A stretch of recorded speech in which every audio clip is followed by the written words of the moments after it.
السلام علیکم ورحمۃ اللہ وبرکاتہ۔ کیا آپ جانتے ہیں کہ رات کی خاموشی میں پڑھی جانے والی چند رکعتیں آپ کی قسمت بدل سکتی ہے، آپ کی زندگی بدل سکتی ہے؟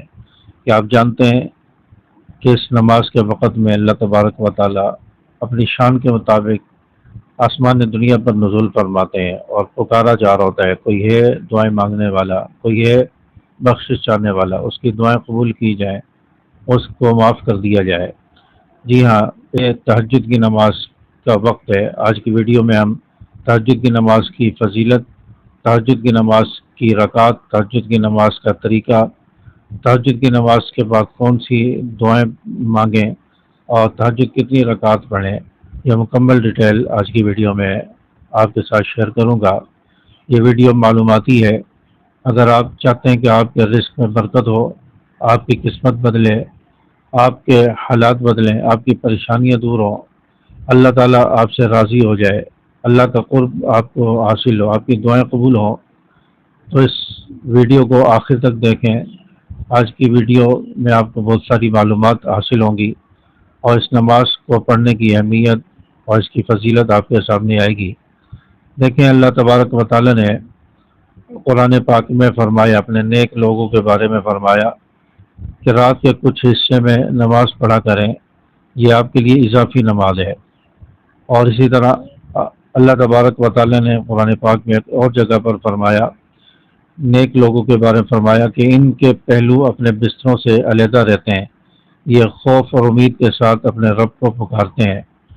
تو تہجد کی نماز پڑھنے والوں کی فضیلت اللہ تعالیٰ نے قرآن پاک میں بھی بیان فرمائی، اور اسی طرح آپ صلی اللہ علیہ وسلم کی حدیث مبارکہ بھی ہے کہ فرض نمازوں کے بعد سب سے افضل نماز وہ تہجد کی نماز ہے۔ تہجد کی نماز فرض نمازوں کے بعد سب سے افضل نماز ہے۔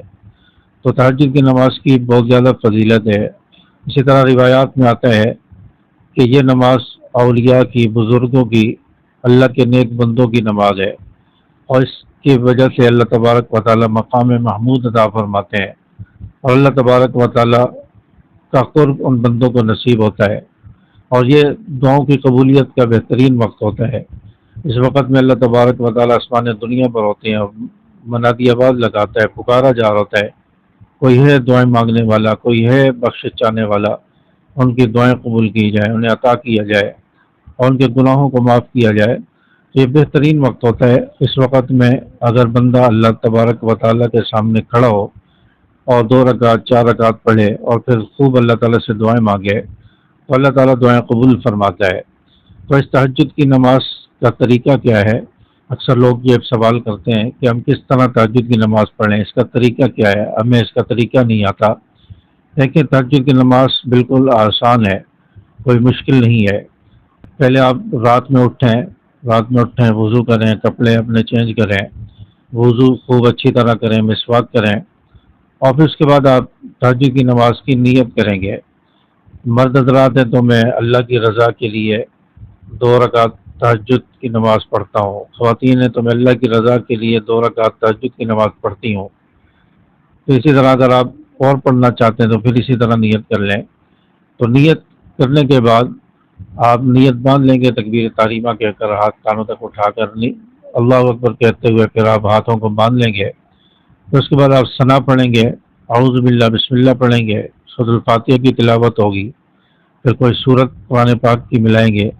اب یہاں پر کوئی خاص سورت پڑھنا ضروری نہیں ہے کہ سورۃ اخلاص اتنی بار پڑھیں اور فلاں سورت پڑھیں، کوئی بھی آپ سورت پڑھ سکتے ہیں، ایک سورت بھی آپ پڑھ لیں تو وہ بھی کافی ہے، اس سے بھی آپ کی نماز ہو جائے گی۔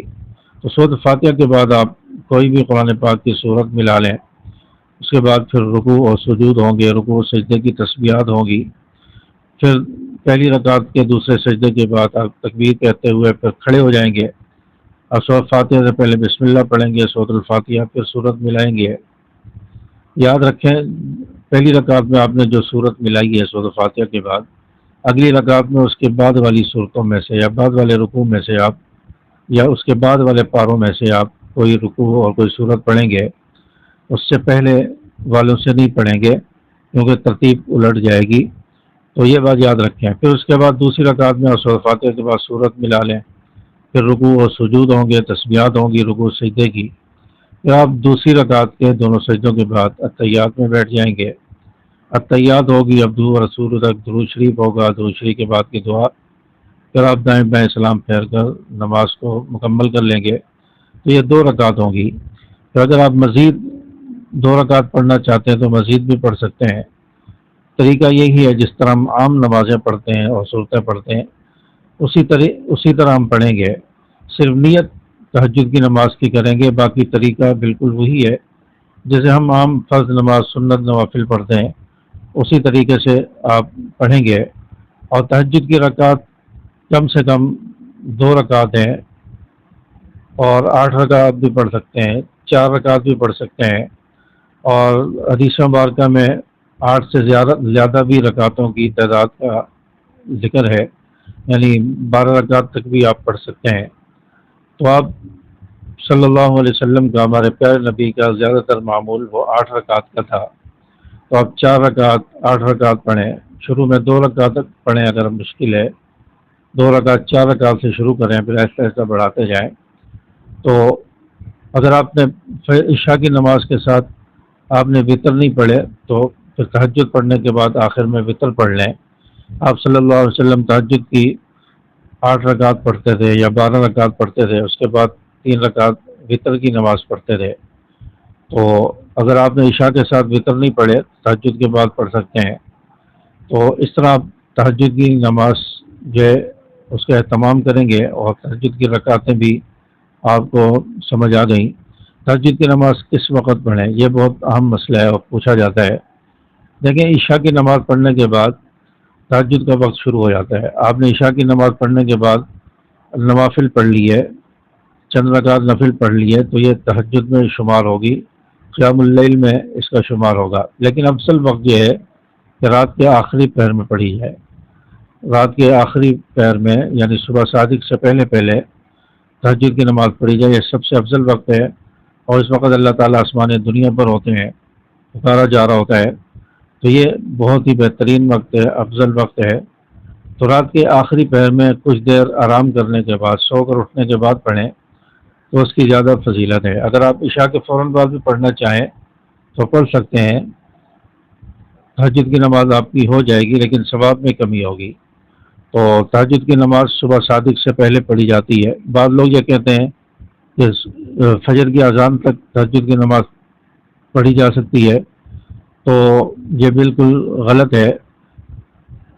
فجر کی اذان وہ صبح صادق کا وقت شروع ہونے سے 15 منٹ بعد، آدھا گھنٹہ بعد ہوتی ہے۔ تو صبح صادق تو اذان سے 15-20 منٹ، آدھا گھنٹہ پہلے ہو گئی، تو صبح صادق کے وقت سے پہلے پہلے آپ تہجد پڑھیں گے۔ اگر اذان تک پڑھتے رہے تو تہجد کا وقت ہی نہیں رہا تو آپ کی تہجد ادا نہیں ہوگی، آپ کی تہجد نہیں ہوگی۔ اس لیے تہجد کی نماز کا وقت جو ہے اس کا خیال رکھا کریں۔ تو صبح صادق کا وقت آپ نوٹ کیا کریں، جنتری کیلنڈر ہیں یا آج کل جو ڈیجیٹل گھڑیاں مسجد میں ہیں، اس کے اندر جو ہے انتہائی وقت جو سب سے آخر میں نیچے ہوتا ہے، یہ انتہائی وقت عشاء کی نماز کے بعد آپ دیکھیں، عشاء کی نماز پڑھنے کے بعد آپ گھڑی میں جا کے دیکھ لیں کہ انتہائی وقت کیا آ رہا ہے، تو یہ صبح صادق کا وقت ہوتا ہے۔ تو صبح صادق کا وقت اس سے پہلے پہلے، اس سے 4-5 منٹ پہلے آپ تہجد پڑھ کے فارغ ہو جائیں، اور اس وقت کو نوٹ کیا کریں، اس سے پہلے پہلے آپ تہجد پڑھ لیں، اور تہجد پڑھنے کے بعد آپ اللہ تعالیٰ سے خوب دعائیں مانگیں اپنے لیے، اپنے عزیز و اقارب کے لیے، ماں باپ کے لیے، امت مسلمہ کے لیے، دوست احباب کے لیے، اپنے رزق کے لیے، صحت کے لیے، کاروبار کے لیے، جو بھی آپ کے مسائل ہیں اس کے لیے آپ خوب اللہ تعالیٰ سے دعائیں مانگیں، تو انشاءاللہ آپ کی دعائیں قبول ہوں گی۔ اور یہ دعاؤں کی قبولیت کا وقت ہوتا ہے، اور اس وقت 100% چانس ہوتا ہے کہ آپ کی دعائیں قبول ہو جائیں۔ اگر آپ کی دعائیں قبول ہو گئیں تو انشاءاللہ آپ کی قسمت بدل جائے گی، آپ کی زندگی بدل جائے گی، اللہ تعالیٰ کی رضا آپ کو حاصل ہو جائے گی، اور آپ کے گناہ معاف ہو جائیں گے۔ تو تہجد کی نماز کے بہت زیادہ فوائد ہیں، برکات ہیں، اور اس کے فوائد اور برکات انشاءاللہ اپنی زندگی میں آپ دیکھیں گے۔ تو انشاءاللہ تہجد کی نماز کا ہم ضرور اہتمام کریں گے۔ امید ہے کہ میری باتیں آپ کو سمجھ آئی ہوں گی۔ اس ویڈیو کو زیادہ سے زیادہ اپنے دوستوں کے ساتھ شیئر کیجیے، اسے لائک ضرور کیجیے، چینل پر پہلی بار آئیں تو اس کو سبسکرائب کر کے بیل کے آل بٹن کو ضرور پریس کر لیں تاکہ مزید اس جیسی ویڈیوز آپ کو ملتی رہیں۔ السلام علیکم ورحمۃ اللہ۔